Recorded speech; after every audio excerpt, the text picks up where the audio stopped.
Dilaporkan dari Argentina, pemain warisan Malaysia, Emmanuel Machuca dilaporkan bebas daripada sekatan FIFA dan akan kembali memperkuatkan pasukan kebangsaan Malaysia.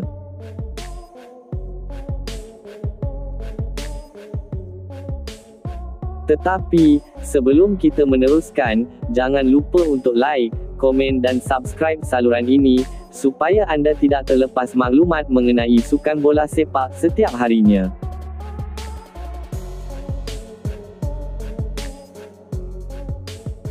Salah seorang daripada 7 pemain bola sepak warisan Malaysia, Emmanuel Javier Machuca, dilaporkan telah pulang ke negara asalnya selepas dikenakan tindakan disiplin dan penggantungan oleh Persekutuan Bola Sepak Antarabangsa, FIFA.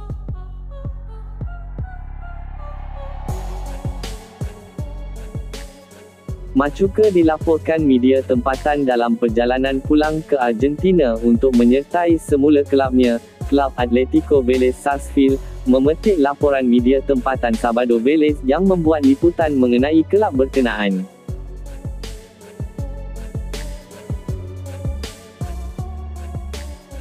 Menurut laporan NST, pemain berusia 25 tahun tersebut telah berlepas dari Malaysia bagi menyelesaikan isu yang timbul susulan tindakan FIFA.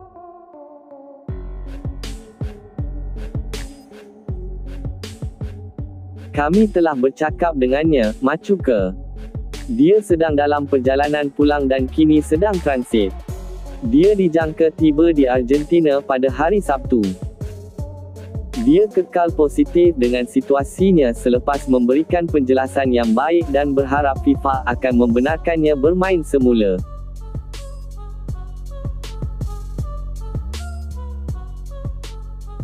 Kami kini menunggu keputusan mereka, kata jurulatih Vélez Sarsfield, Guillermo Barros Xelodo, seperti dipetik dalam laporan pada Jumaat itu.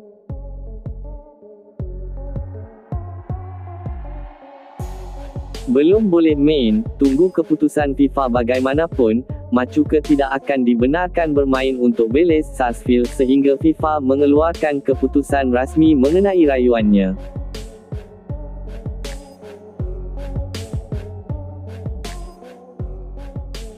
Selagi kami belum menerima maklum balas daripada FIFA, kami tidak boleh membuat sebarang keputusan tentang langkah seterusnya. Dia berada dalam prestasi terbaik dan banyak menyumbang kepada pasukan. Kita hanya perlu tunggu dan lihat apa yang berlaku selepas ini, kata Xelodo lagi.